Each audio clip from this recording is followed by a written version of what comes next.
Join Kids Hut family.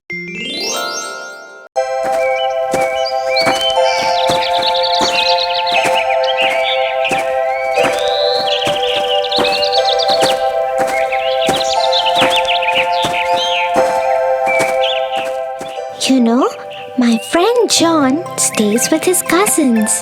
Yesterday, he came late to the class and the teacher scolded him a lot. John said his cousin brothers made him finish their course before they let him leave for school. He said they always trouble him and make him do a lot of housework. Oh no, he must feel really bad. John is a very nice boy. He doesn't disobey anyone. He's very nice to his cousin brothers despite the way they treat him. That is very nice of him. We should always forgive people for their mistakes. Have you heard the story of Cinderella?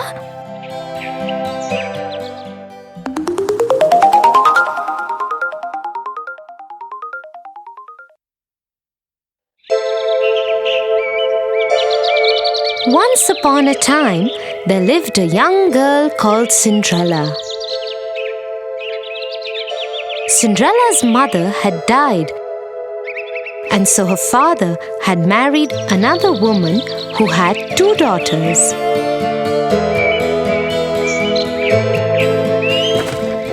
One day, Cinderella's father went to work and never returned. Cinderella was left at the mercy of her stepmother and 2 stepsisters who made her do all the work of the house. Cinderella, it's morning already. Where is our breakfast? Just a moment, stepmother. I am just bringing it out. As soon as Cinderella had laid the breakfast, the stepmother and stepsister started eating it. Cinderella served her own plate too and was about to eat when her stepsister pushed her own plate away. Yuck! I hate it. Yes, now that you mention it, it really is horrible. Mother, do something. Cinderella, are you trying to kill us? What kind of food is this? But stepmother, I have made it the way I always make it. How dare you argue with me? Go and make new breakfast for us. Don't you dare do anything else till we have had our breakfast. And this is what went on in their house every day. The stepmother and stepsisters troubled Cinderella without any reason. But Cinderella loved them still and never ever complained.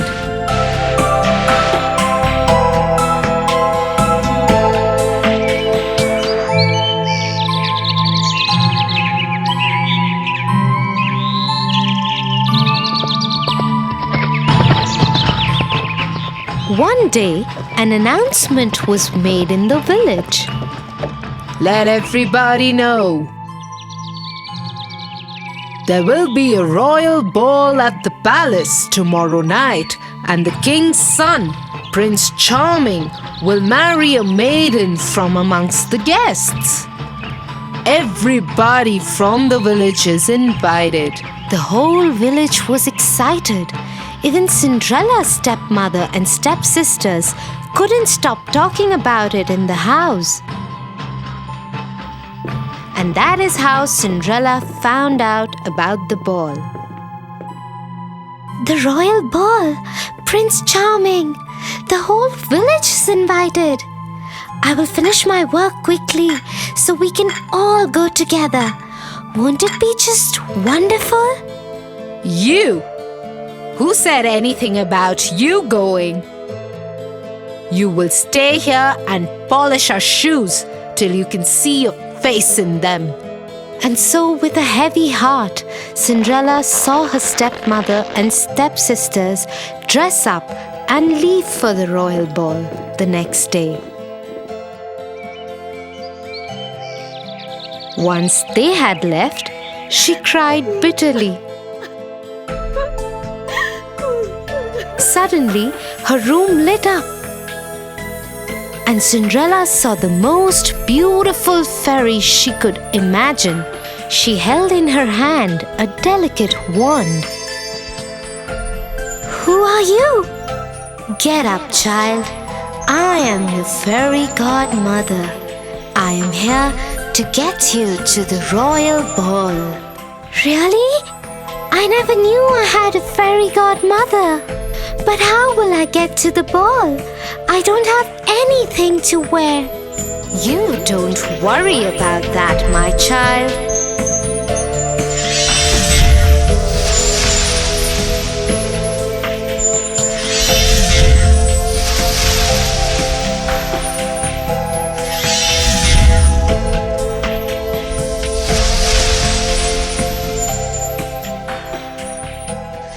And so, in just a few minutes, Cinderella was ready for the royal ball.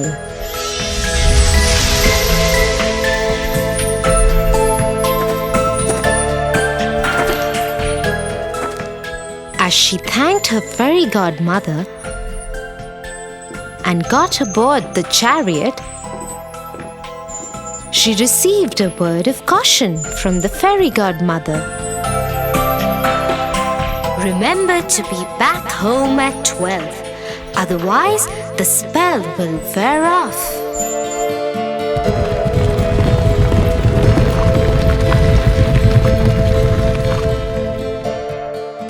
Soon Cinderella arrived at the palace.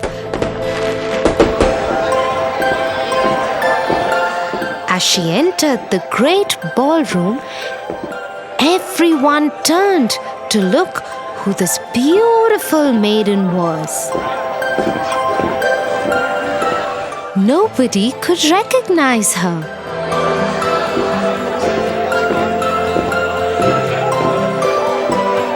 Not even her own stepmother and stepsisters. Prince Charming walked to her. May I have this dance with you? Yes, Your Highness. And so Cinderella and Prince Charming danced together throughout the evening.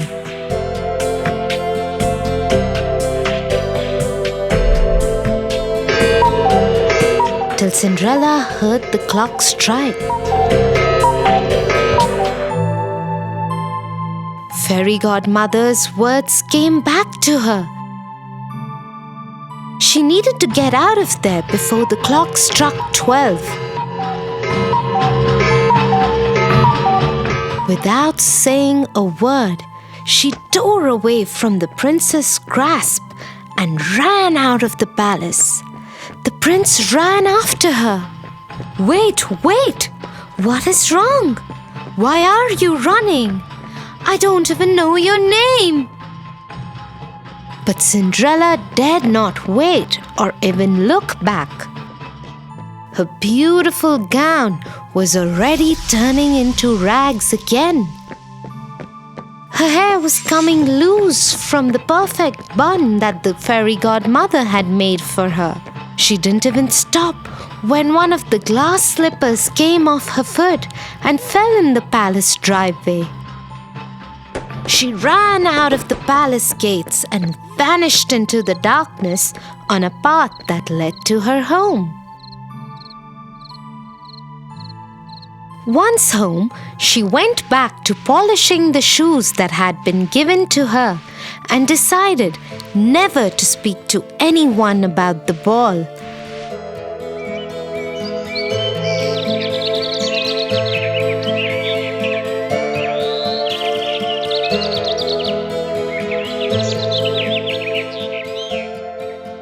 A few days later, 2 men from the palace showed up at their door. The lady that Prince Charming fell in love with left behind her glass slipper at the royal ball. The prince believes that such a beautiful slipper could fit only his beloved. And so we're asking all the girls in the village to try the slipper. The one whom it fits would be the one the prince will marry. If you have any girls in the house, please ask them to try the slipper. Oh, yes, yes. I am sure it was one of my daughters. The slipper would fit one of them. And so both the stepsisters tried to fit their foot into the slipper one by one.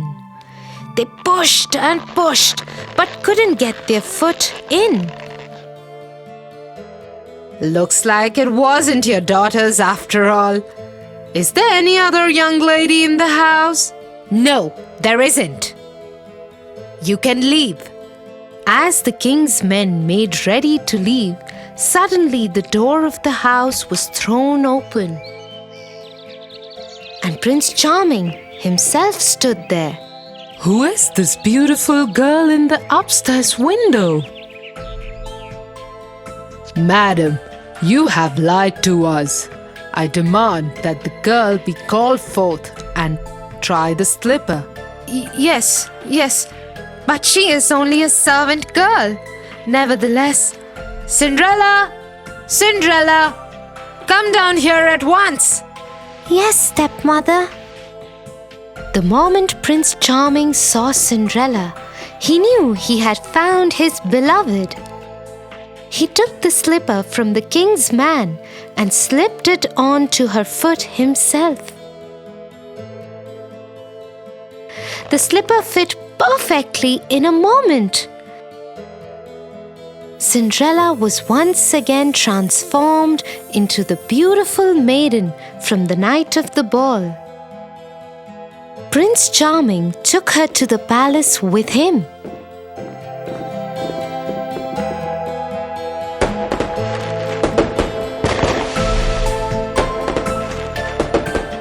He ordered that the stepmother and stepsisters be punished for lying to the king's men and treating Cinderella so badly and rudely. But being the kind-hearted person that she was, Cinderella asked for them to be forgiven. The prince fell in love with her even more for her generosity, and they lived happily ever after.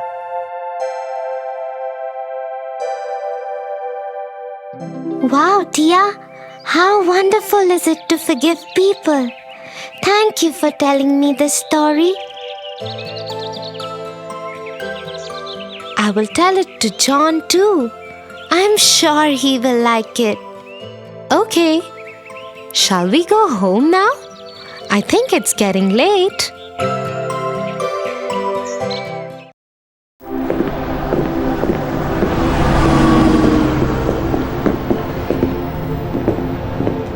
Tia, yesterday in our class, my friend Ben forgot to bring one of his textbooks, and Ted offered to share his textbook with him. Ben promised Ted to help him in learning football after school. But after school, when Ted asked Ben to help as promised, instead of helping, Ben left for his home. That's bad. One should always stand by their promises. But Tia, today again Ben forgot his textbook, and when he asked Ted to help, Ted refused. Tofu. We should be sensitive towards every human being. You know, we should always help people around. Come, I'll tell you a story.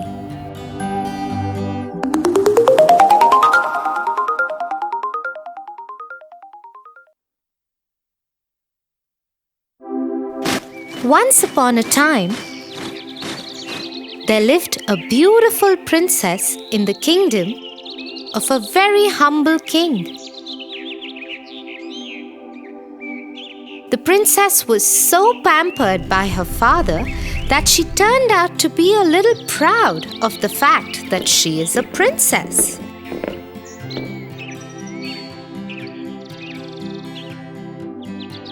Many a times the king asked her to be more humble towards the people around her, because that's the way a princess should be.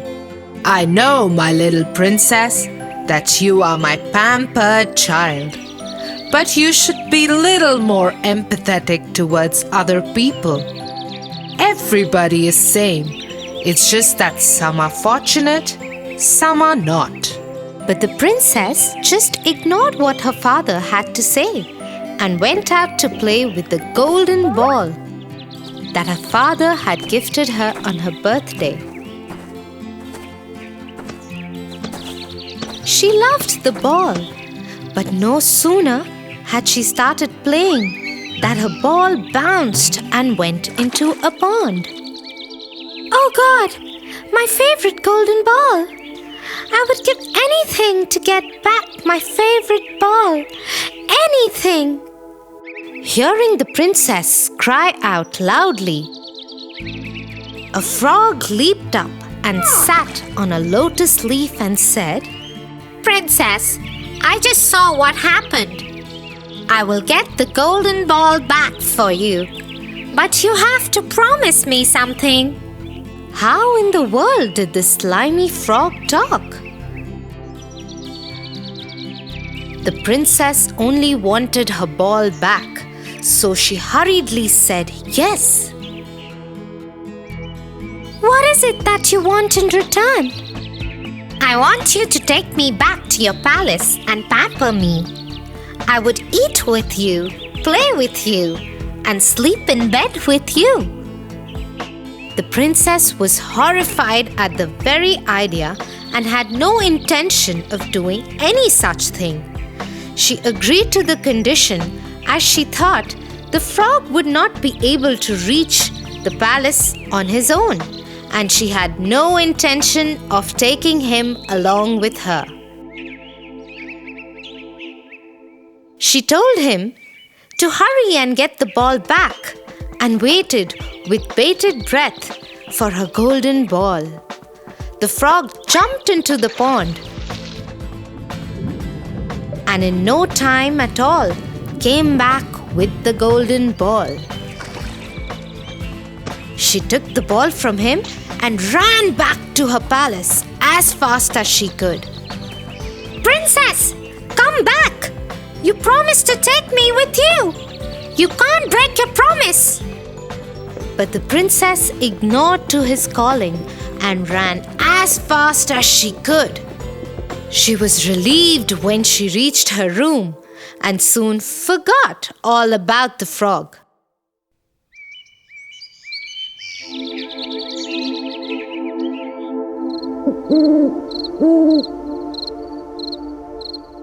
At night, while she was having dinner with her father, there was a loud knock on the door. Open the door, oh princess! It's me, the frog from the pond. You promised to keep me with you. Being a true princess, you should keep up to your promise now. Who is that? And what does he want?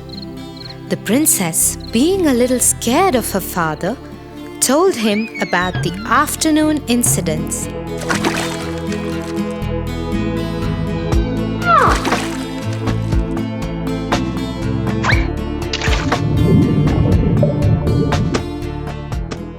And how she broke her promise.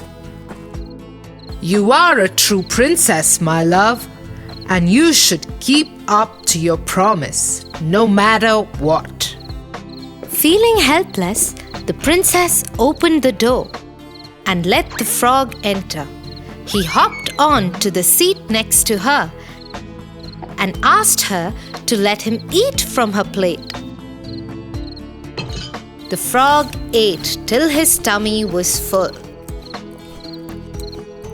But the princess couldn't eat a single bite, thinking about the slimy frog eating from her plate. Then the frog asked her to carry him to her bedroom and let him sleep in her bed. Unwillingly, she picked him up in her hands and went upstairs. The frog jumped on her bed and snuggled cozily in her huge soft bed.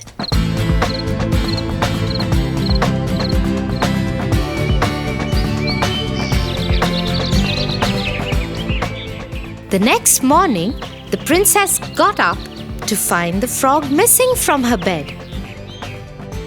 Happily, she hopped from her bed, thinking that the ordeal was over.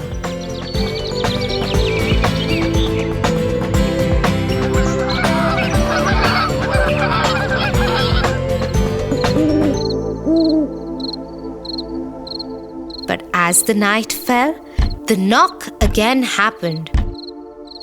And again the frog ate from her plate and slept in her bed.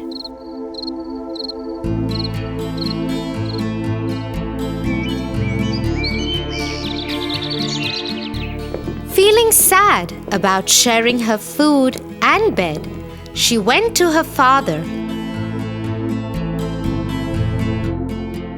and asked him if she could stop now. The king again told her that a promise was a promise and cannot be broken.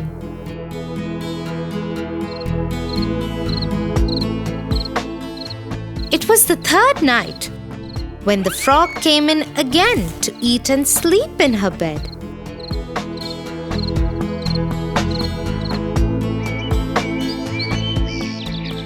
But the next morning, the princess was astonished to see that the frog was not in her bed. And a handsome young prince was standing next to her bed. What? Who are you? Where is the slimy frog? Dear princess, it's me, the frog. A witch cast a spell on me that could be broken only if a princess would let me eat in her plate and sleep in her bed for 3 nights. You broke that spell by keeping your promise, and here I am, standing in front of you. I am the prince from the neighboring country. Would you like to be my wife? Not able to resist the handsome prince, she said yes, but had something more to say. Oh, prince, I would love to be your wife. But how would you forgive me for being so rude to you? She was guilty like hell, but the prince was a humble man. He said, Oh, my dear princess, I can understand your reasons and I am ready to forgive you. But you have to promise me that in future you won't judge anybody by the way one looks or the job one does. Everyone is equal, and that's how they should be treated, equally. Saying this, the prince took her in his arms and decided to take her to his kingdom, where they lived happily ever after. Oh, Tia, you are right. We should always keep our promises and help people in need. Thanks for the lovely moral story. Come, Tofu, let's go and play some games now.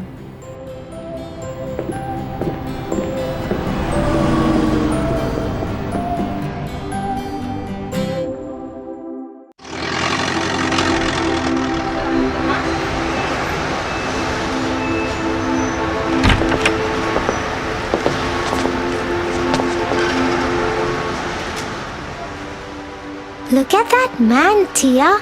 He looks so scary. I wouldn't want to be around him. That is not a nice thing to say, Tofu. Just because he scares you doesn't mean he's not kind and caring. Let me tell you a story of the Beauty and the Beast.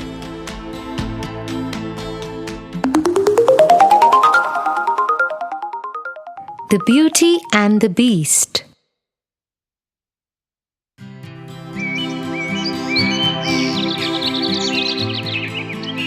Belle lived in a village with her father Morris, who was an inventor. One morning, as she was returning from the market, a hunter named Gaston stopped her. Gaston was an arrogant young man. Everybody in the village knew he always got what he wanted.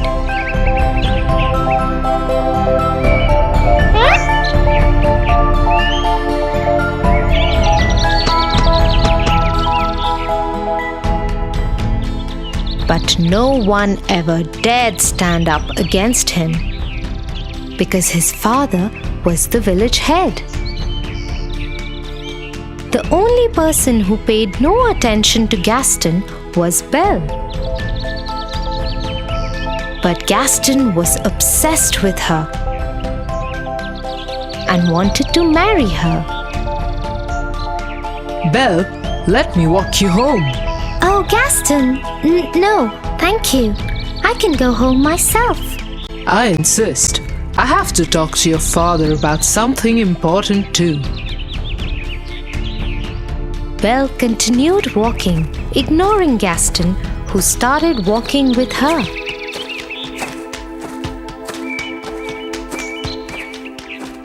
Once home, Belle quickly went inside. Morris, come out. I have to talk to you. What is it? It is your lucky day. I am going to marry Belle. You have lost your mind. Go away, Gaston. Belle is never going to marry you. Just then, there was a loud explosion in Morris's lab,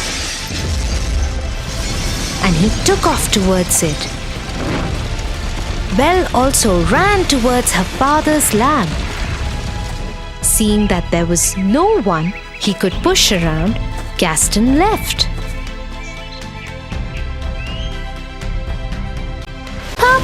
Papa, are you all right? I have done it, Belle. My experiment was successful. I am leaving for the fair in the nearby village immediately. You will see, my child. People are going to love this. And so Morris leapt on his horse Philip and rode off.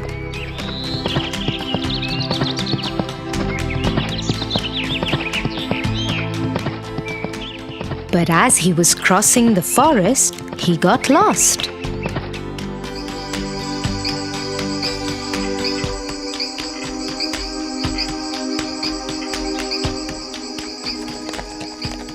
After a few hours, Philip and he landed in front of a huge, lonely castle. There was no one in sight, so Morris tied Philip to a pole at the entrance and went inside the castle. It was pitch dark inside. A few candles were lit in the corners. Hello? Is anyone here? I am lost. Can you help me? A large shadow came across the wall. As it came into light, Morris saw that it was not a man, but a huge, angry beast with an ugly scar across his face. How dare you enter my castle? You need help? I will help you. I'm sorry. I will leave immediately. And Morris started running back the way he had come. But the beast got him and started dragging him. He took him down the staircase and locked him in the dungeon. Please let me go. Please let me go. You will stay here forever. This dungeon is your world now.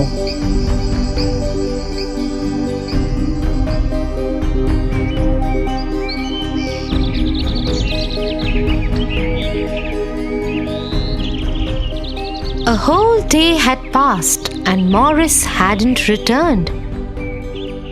Belle got worried and decided to go to the nearby village to look for her father.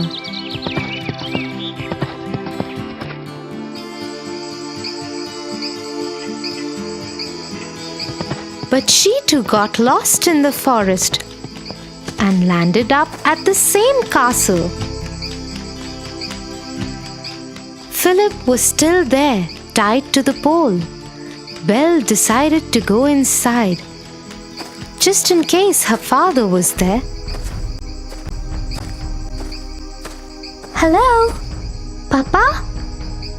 Anybody here? How dare you enter my castle? Get out right away before I lock you in the dungeon too. Suddenly, the beast moved out of the shadows and stood in front of Belle. She was terrified of him, but dared not run. Somewhere from far away, she could hear another voice.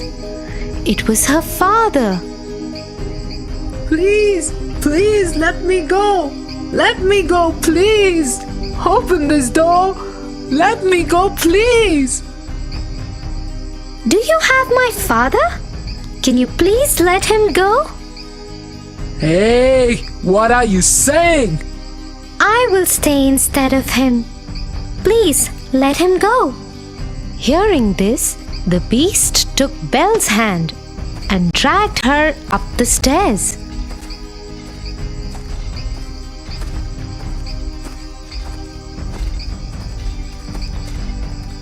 He led her into a huge room. So be it. Your father is free, and you shall be my prisoner forever. And so it was.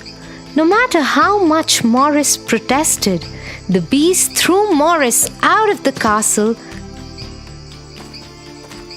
and into the forest with Philip.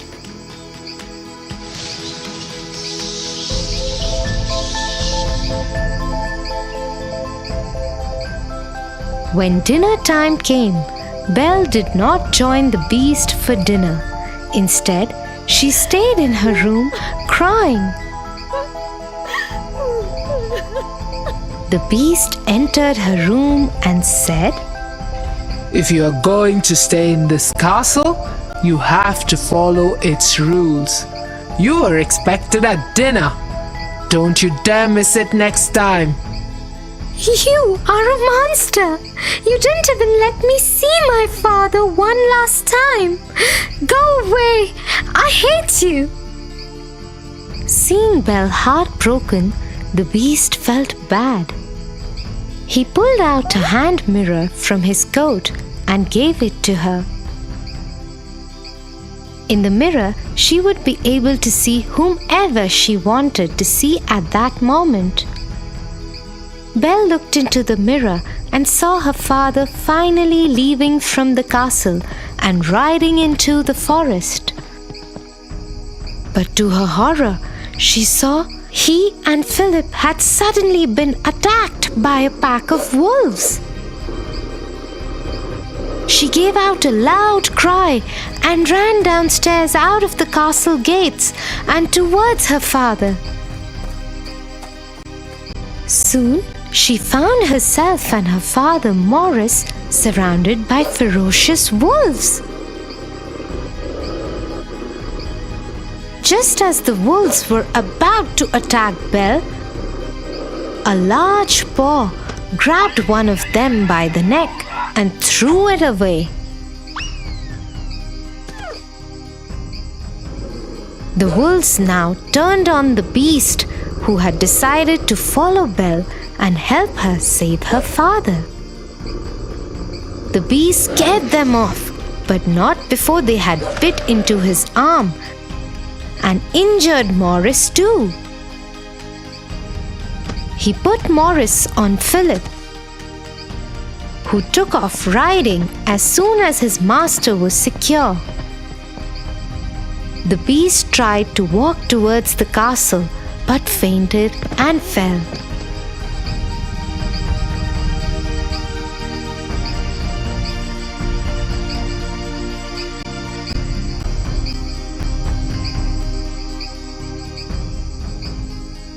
He woke up 2 days later to find Belle sitting by his bedside in his room. The wounds on the arm had been bandaged. You didn't go? You are awake. I hope you're feeling better. Thank you for saving our lives. Over the next few days, Belle nursed the beast back to health.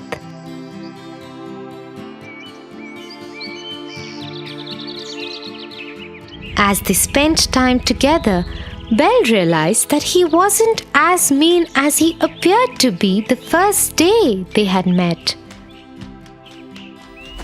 In turn, the beast learned to change his ways and became gentler and kinder.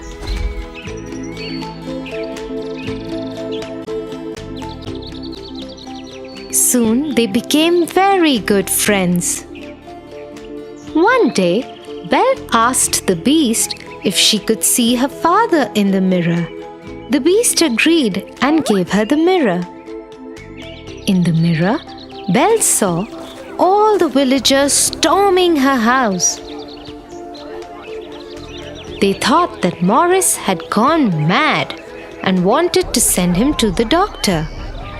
Nobody believed him when he kept insisting that Belle had been kept as a prisoner by a beast. Worried about her father, Belle requested if she could go to the village for a day just to save her father.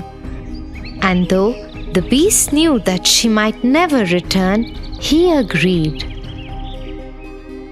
Go, but take this mirror with you. In case you ever want to see me.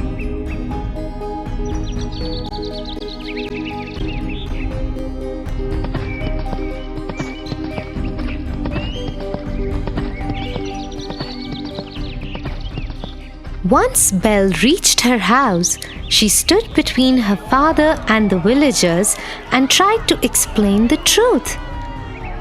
But the angry mob, led by Gaston, who wanted revenge from Morris and Belle for turning his wedding proposal down, wouldn't listen. Gaston grabbed Belle's hand and tried to get her out of the way. As she struggled to free herself, the beast's mirror fell out of her pocket.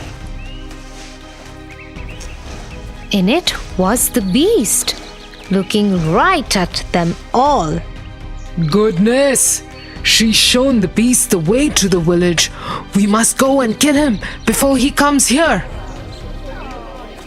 The angry mob started marching towards the castle with fire torches and swords. They left behind Morris and Belle locked up in their house. Soon they stormed the castle gates. Gaston went upstairs and challenged the beast to a fight. But the beast had had a change of heart. He did not wish to fight, so he came out of the balcony unarmed and tried to talk to the villagers.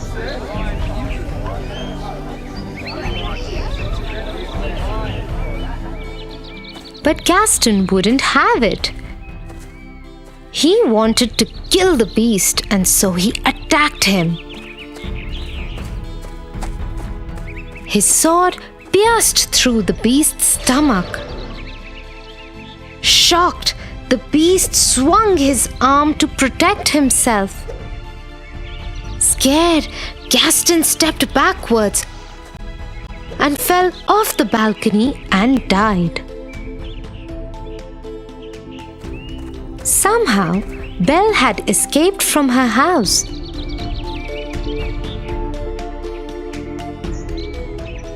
and reached the balcony just as the beast fell on the floor. I love you, Belle. I love you too. Please don't go. Suddenly, the castle lit up with thousands of candles as Belle still lay crying by the beast. He turned into a handsome young prince. Belle, it's me. You freed me from the witch's spell.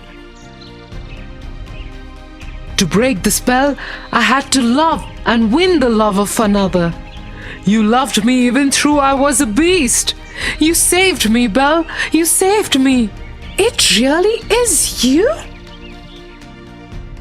As they hugged each other, they saw the rest of the castle and the forest bloom with beautiful trees and flowers. So you see, Tofu, you should never judge people by the way they look. I'm sorry, Tia. I will always remember this now.